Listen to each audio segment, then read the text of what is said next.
I kept reminding myself of this. I am fully aware that all films are a form of manipulation. A low-angle shot brings a superior scale to one's image.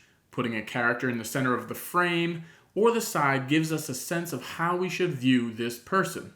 Every action, every color, every location, every character tick, every artistic design, every editing cut, every single sound effect.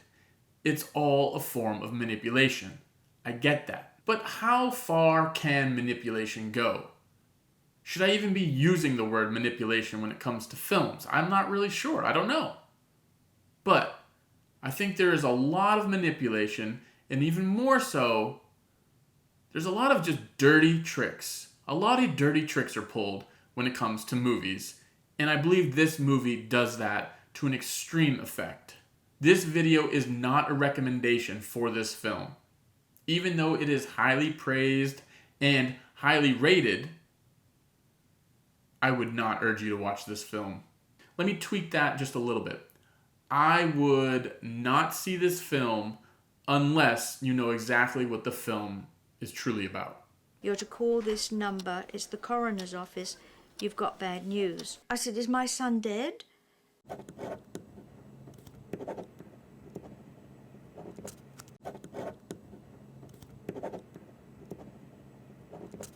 This documentary is about a filmmaker named Kurt who decides to make a film about his murdered friend, Andrew Bagby, so that one day Bagby's son Zachary can learn about who his father really was.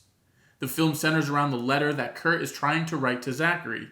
Seemingly loved by almost everyone he came in contact with, Dr. Andrew Bagby was shot 5 times in a park by his ex-girlfriend, Shirley Turner.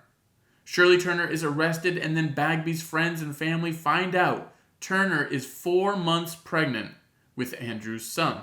That's just the first part of the story. It actually, contrary to what you might think, gets far, far worse. Now, I also want to put in a trigger warning because this is what triggers me more than anything else in watching movies is the death of a small child. And in this film, Dear Zachary, little Zachary, 13-month-old little Zachary, gets murdered.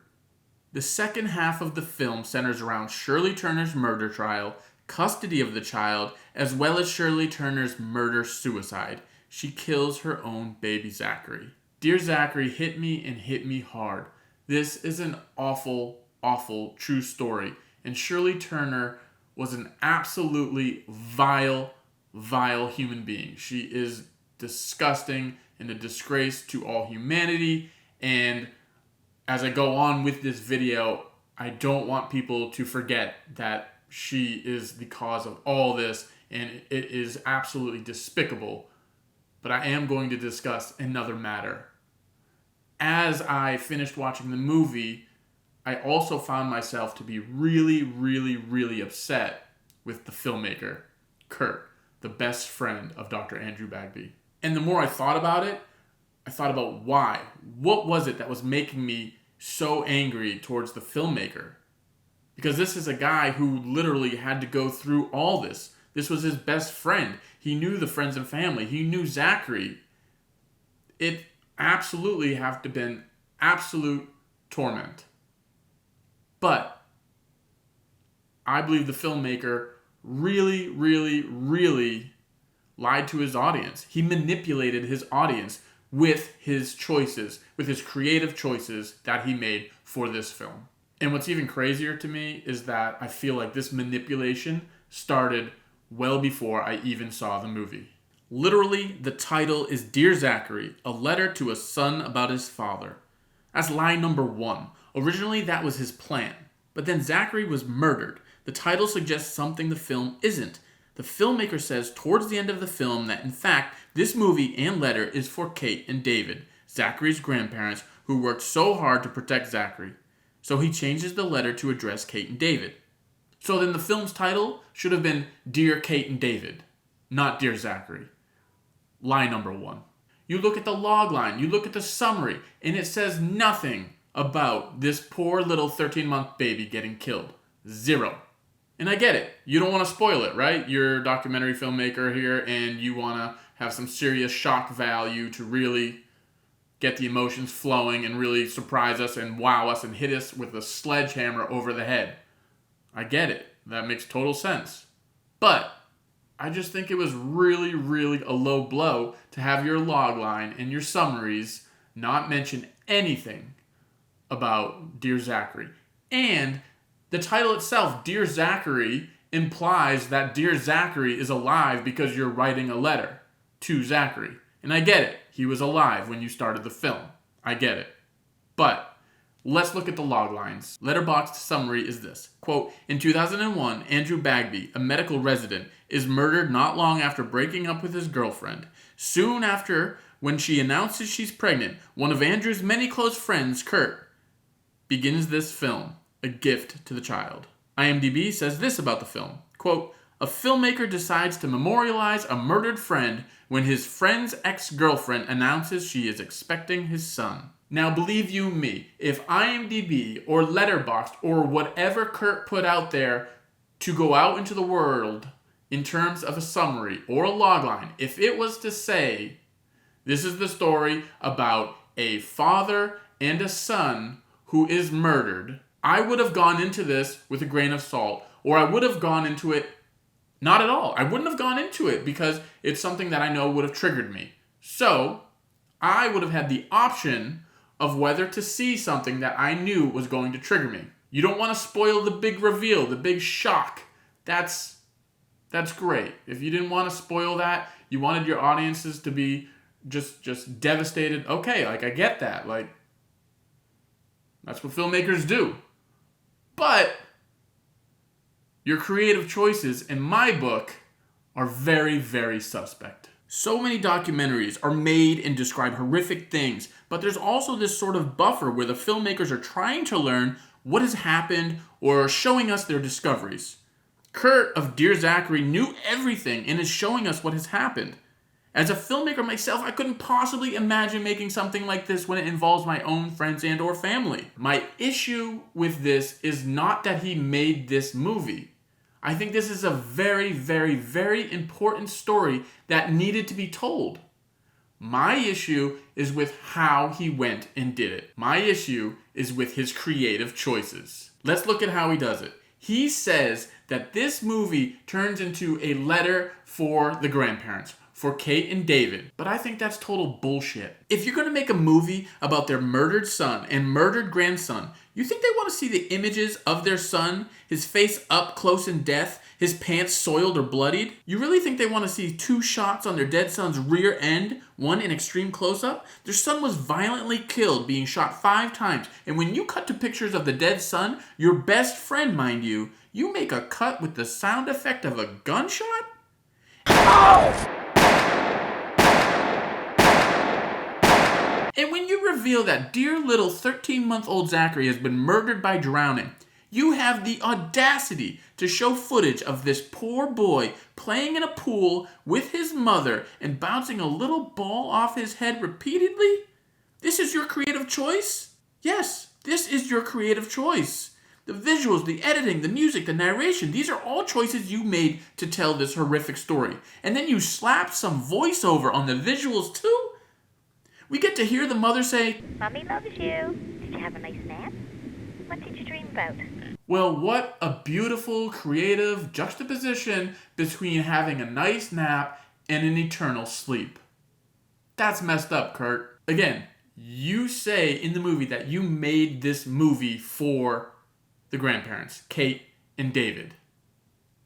Well, if you made this movie for them, you are the most tone-deaf person I have ever met. You are a person that has no concept of how to read a room, because never in a million years would any grandparent want to see a movie showing in vivid detail with your creative choices. Never would they want to see a movie about their son and grandson being killed in the manner that they did. Never would you write a letter, make a movie for the grandparents, and show so much footage of the person that killed them. Never would you make someone talk about the most horrific moments in their life if this was a letter for them, a movie for them? You didn't make this film for Kate and David. I don't believe that. And yes, I know the proceeds for the film went to good things like the Bagby Scholarship Fund and supposedly helped change Canadian codes in terms of bail. And I know you must have suffered immense amounts of pain and agony at losing the people you lost. But it doesn't mean that I have to forgive you for the choices, the creative choices you made in this film. I think those choices are disgusting. Do you really want Kate and David to live this nightmare again with your movie? Like, I can't fathom that. I can't understand that. I do believe that your heart was in the right place. As IMDb says, you planned to make a film that memorialized your friend so that his son could know who his father was. That is admirable. I love that. I think that was an amazing idea, and I wish that was done. I hope that was done, like, again, for Kate and David. I hope you actually made a movie for them that actually made their heart filled with joy at the time that they were able to enjoy with their son and grandson, and not whatever this documentary is. But this movie is not memorializing your friend. I just don't feel like it is. Sure, you have 10 minutes here, 5 minutes there, saying how great of a person he is, but no, overall, just no. This isn't memorializing your friend. It's just not. I try to put myself in your shoes to understand a little bit and understand the anger you must have had, and perhaps this film became a type of lashing out with its creative choices, something that you needed to get off your chest.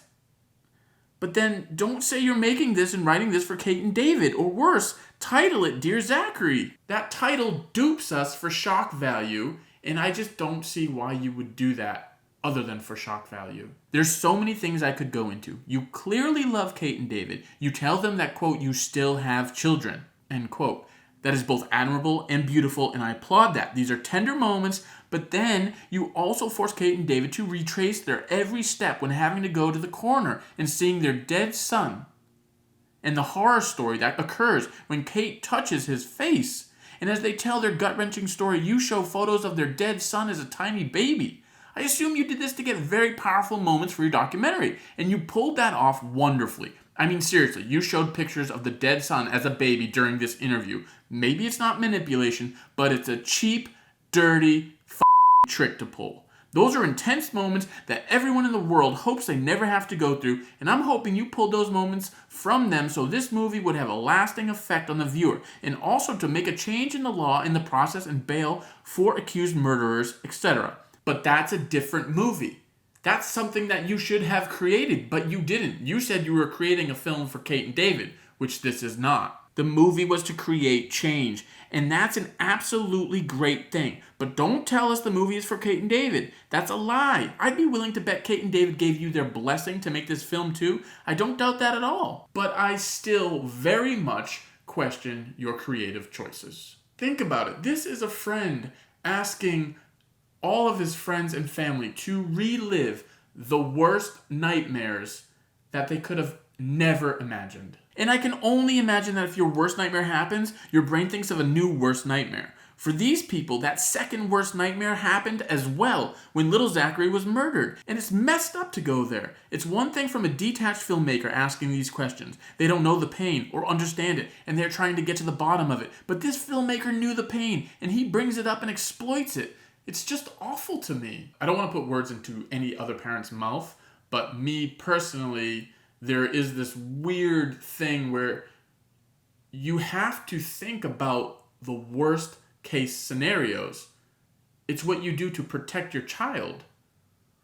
When you're walking down the street with a young child, you hold his hand because you know he might run out into the street. So you think of the worst scenario and then come up with the idea to hold the child's hand so that your worst nightmare doesn't happen. You cut meat much smaller than you probably have to because you think of the scenario where that piece of meat that you didn't cut small enough gets lodged into your kid's throat. You think of the worst scenario that can happen, and then you do actions to prevent that. You cut the meat smaller.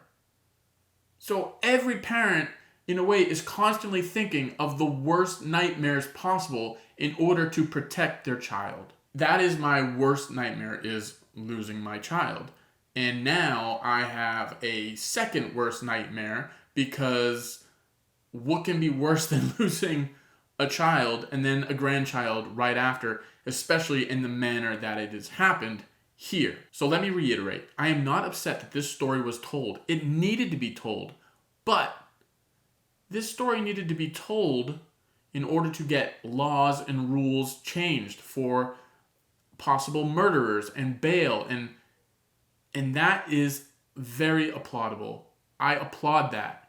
But you don't do it in the manner that it was done here. I could be wrong. I could just be very, very triggered and maybe have a blind spot to certain things because I'm triggered, but this was not the way. This is manipulative. This is lying. This is a lot of dirty tricks. This is despicable creative choices. If it is in fact a movie/letter to Kate and David. I just want to say that I do understand that this film brought a lot of money to the Bagby Scholarship Fund, and a lot of the donations helped in paying for the cost of trying to get these codes changed, these laws changed in Canada, and that is admirable, don't get me wrong. But I also think a lot of that work to get those things changed was because of Kate and David, them becoming advocates, them being very vocal, them going out and doing the work. David writing a book about this awful, horrific thing. Like, just take his words from the book, man. Like, don't make him go through it again. The book was published before the movie came out. Oh man. I can't imagine what Kurt, the filmmaker, must have gone through with this real life situation, and then to constantly watch it and watch all these clips over and over and over again and put it into a film must have been absolutely devastating. I honestly don't know how he did it. People handle and deal with trauma in so many different ways. Perhaps this filmmaking process was therapeutic for him, but in the end, for me, I just can't get on board with the creative choices that he made if he was in fact making this movie for Kate and David.